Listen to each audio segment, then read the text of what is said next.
Hello friends, welcome back at my YouTube channel. Friends, doctor Samuel Johnson ने life of Milton John Milton लिखा है। ये उनका biography John Milton की Samuel Johnson ने लिखी है।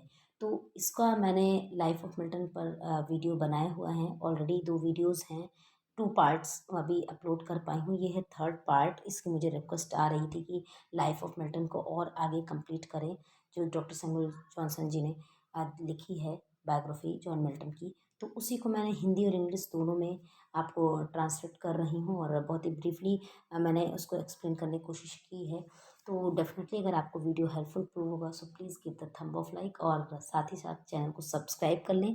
फर्स्ट टाइम है और अभी तक नहीं सब्सक्राइब है so please do subscribe as well as press the bell icon. Also bell icon दबा लें ताकि आपको नोटिफिकेशन मिलते रहे मेरे वीडियोज़ के।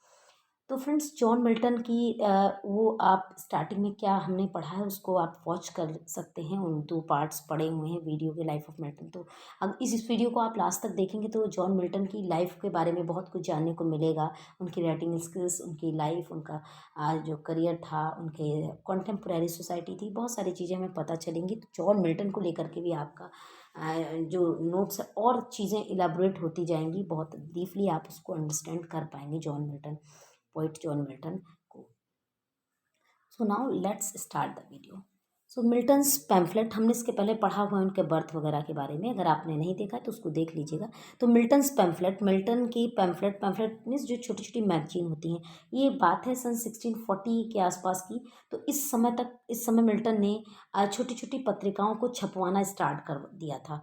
तो उस his first pamphlets were published in 1641 in the form of 2 books.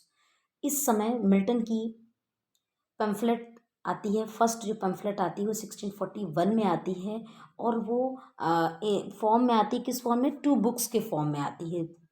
2 books के फॉर्म में उनकी ये आती है पैम्फलेट, जो कि 1641 में पब्लिश हुई थी। These books were written on the reformation of established church. अब इन बुक्स में क्या था? तो इन बुक्स में उन्होंने रिफॉर्मेशन ऑफ इस्टेब्लिश्ड चर्च, जो स्थापित चर्च थे उनमें सुधार के लिए रिफॉर्मेशन पर एक विवेचनात्मक लेख लिखा था। रिफॉर्मेशन वो चाहते थे, तो वो रिफॉर्मेशन को लेकर के उन्होंने विवेचनात्मक लेख लिखा था। इसके बाद his next work of prelatical episcopacy उन्होंने लिखा, वॉज इन रिस्पॉन्स। तो ये प्री लैटिकल जो इपिस्कोपेसी थी वो उनका एक रेस्पॉन्स उन्होंने दिया था बिशप असर को कॉन्फ्यूटेशन पर। जो बिशप असर का ने एक लेख लिखा था कॉन्फ्यूटेशन, उसी का रेस्पॉन्स था प्री लैटिकल इपिस्कोपेसी।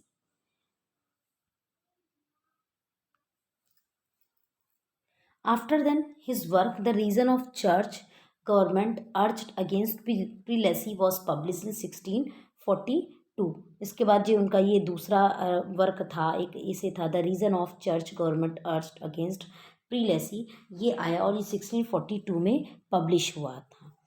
इस पुस्तक में ऐसा पाया गया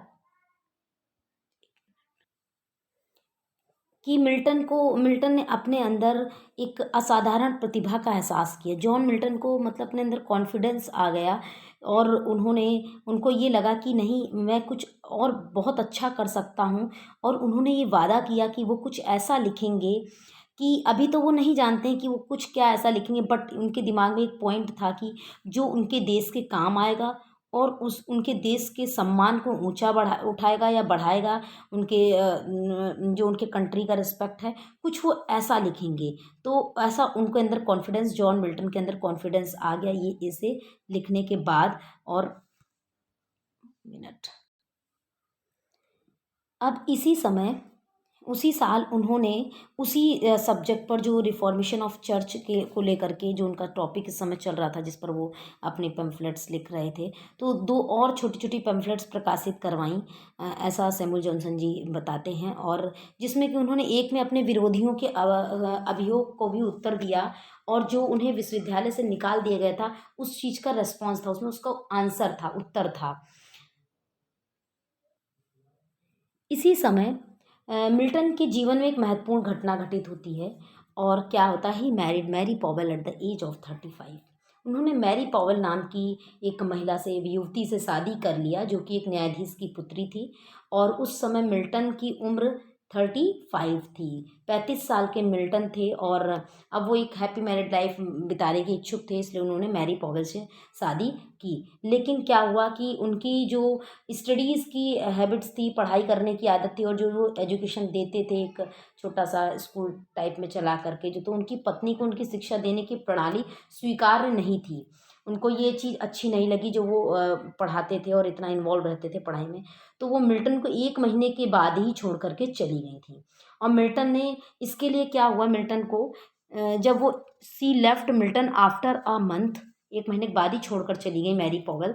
सो मिल्टन फेल्ट ह्यूमिलिएटेड, मिल्टन अपने आप को बहुत ज़्यादा अपमानित महसूस किए और उन्होंने 1664 में पब्लिश किया अपना ये लेख, the doctrine and discipline of divorce.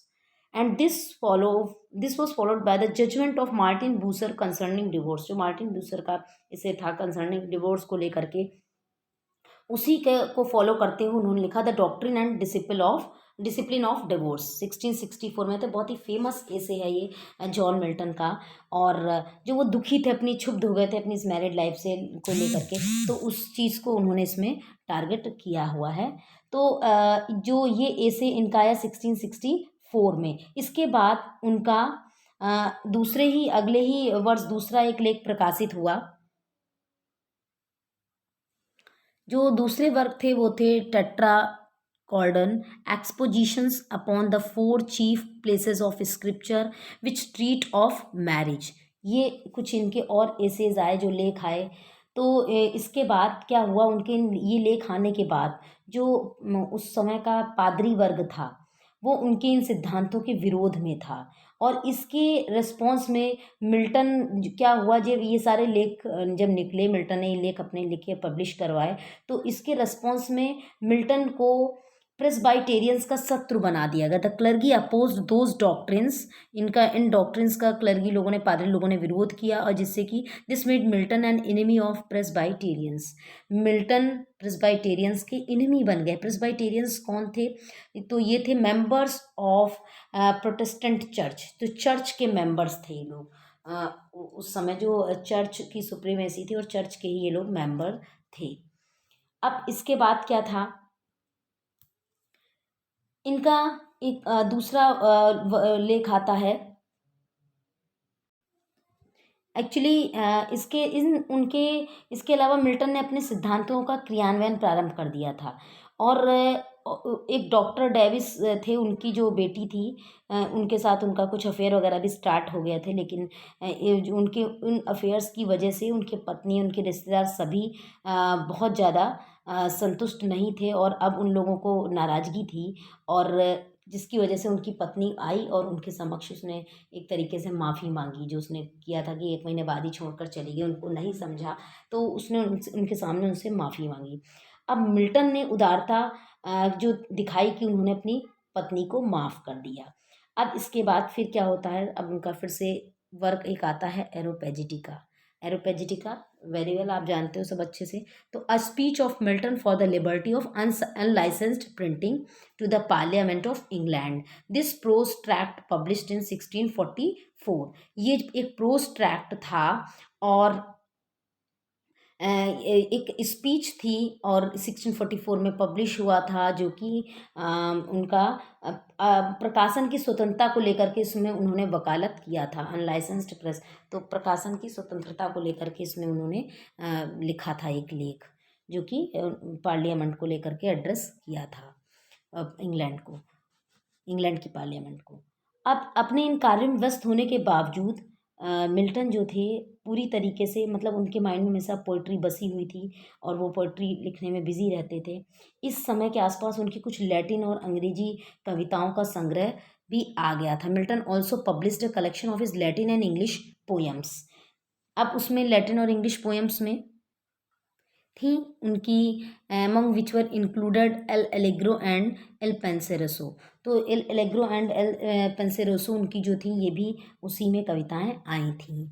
अब इसके बाद क्या था, वो अपने बारबिकन में स्थित मकान में अपनी पत्नी, रिश्तेदारों के साथ में रहते थे और उनके जाने के बाद वो क्या हुआ था, खाली हो गया था। फिलिप्स के अनुसार अब वो जो कविता की देवियों का मकान बन गया था, क्योंकि जो उनकी पत्नी और रिश्तेदार थे वो सब चले गए थे, मिल्टन ने अपने आप को पूरी तरीके से इन्वॉल्व कर लिया था पोएम राइटिंग में।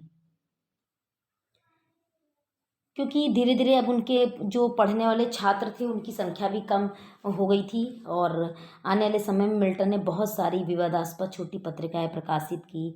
उन्होंने चार्ल्स प्रथम के प्राण दंड को भी, जो he wrote a treatise justifying the execution of Charles first, जो चार्ल्स फर्स्ट का एग्जीक्यूशन हुआ था उसको भी उन्होंने जस्टिफाई करते हुए एक लेख लिखा, ट्रेटाइज लिखा। और इसके बाद आता है कि उन्होंने एक work his Iconoclastes was an attack on Eikon Basilike. तो इकॉन बेसलाइक जो वर्क था ये था Richard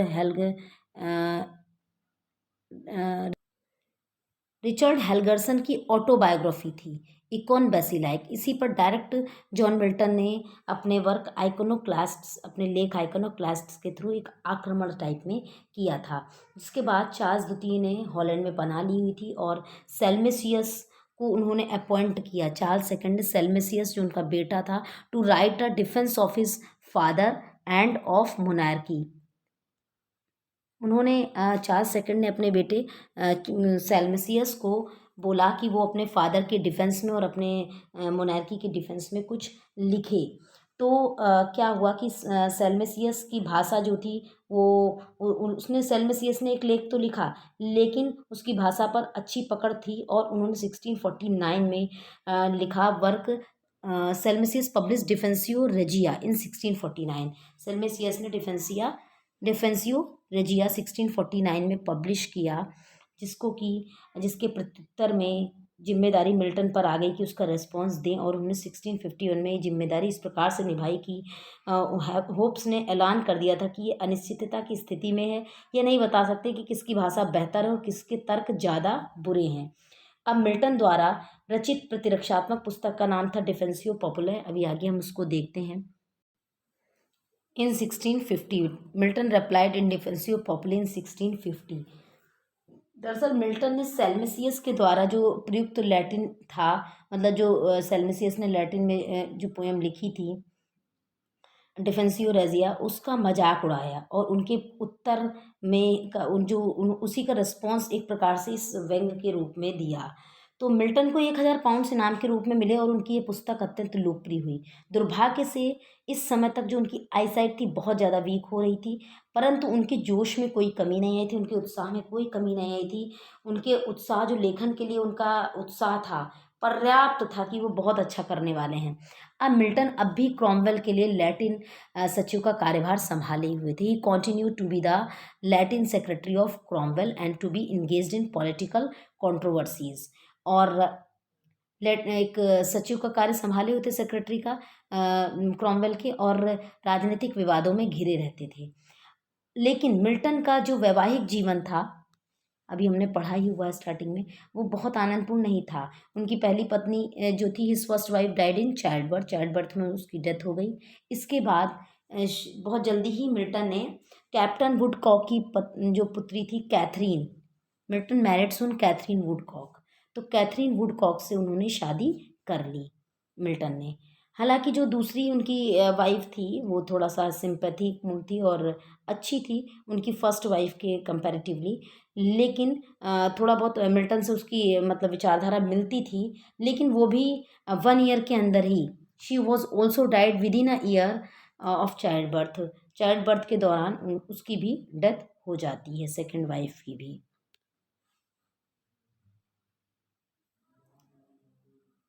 friends, John Milton life and work को लेकर के स्पेशली जीआईसी लेक्चर एग्ज़ाम के लिए मैंने ऑलरेडी वीडियो बनाया हुआ है। अगर आप तैयारी कर रहे हैं और जॉन मिल्टन राइटर को प्रिपेयर कर रहे हैं तो उस वीडियो को भी वॉच करिएगा। वहाँ पर भी मैंने उनके इम्पोर्टेंट वर्क्स को लेकर के जितने भी पर्टिकुलर क्वेश्चंस बन सकते हैं सभी को कवर करने की कोशिश की है। तो एक बार ज़रूर आप विजिट करिएगा, डेफिनेटली हेल्पफुल प्रूव होगा आपको। सो John Milton's life and work, तो मैं उसका लिंक आपको लास्ट में कार्ड में मिल जाएगा, वीडियो के लास्ट में, तो आप विजिट कर लीजिएगा। तो इस तरीके से 2 वाइफ की तो डेथ हो गई हैं और मिल्टन ने 3 मैरिजेस की थी, 3 शादियां हुई थी मिल्टन की। इसके बाद 1654 में मिल्टन ने डिफेंसियो स्किंडा एक पॉलिटिकल ट्रैक्ट लिखा, वो जो ट्रैक्ट था ये इस सीक्वल था किसका, डिफेंसियो प्रो पैपुला एगलेन कना का। तो जो अभी हमने डिफेंसो अभी पॉपुलर पढ़ा था, तो उसी का जो मिल्टन ने अब एक प्रतिरक्षात्मक लेख लिखा था, पुस्तक लिखी थी सेल्मेशियस के रिस्पॉन्स में, सेल्मेशियस के वर्क डिफेंसियो रेजिया के रिस्पॉन्स में। तो ये उसी का सीक्वल था, डिफेंसिया प्रो पैपुला एंग्लिकाना का। तो ये उसका रिस्पॉन्स था। तो इस तरीके से फ्रेंड्स अभी तक मिल्टन ये लेख लिख रहे थे। और अब मिल्टन जो थे क्रॉमवेल के सचिव होने के कारण यह माना गया था कि उन्होंने ही स्पेन के साथ युद्ध की घोषणा के कारण भी लिखे थे। जॉन मिल्टन ने, सैमुअल जॉनसन जी बताते हैं कि ऐसा माना जाता है कि उन्होंने ही स्पेन के साथ युद्ध की घोषणा के कारण भी लिखे थे। अब तक मिल्टन की एज 47 ईयर्स की हो गई थी, 47 साल के हो गए थे। और उन्होंने निर्णय किया था कि अब वो अपना समय और एनर्जी जो है, उनका टाइम और एनर्जी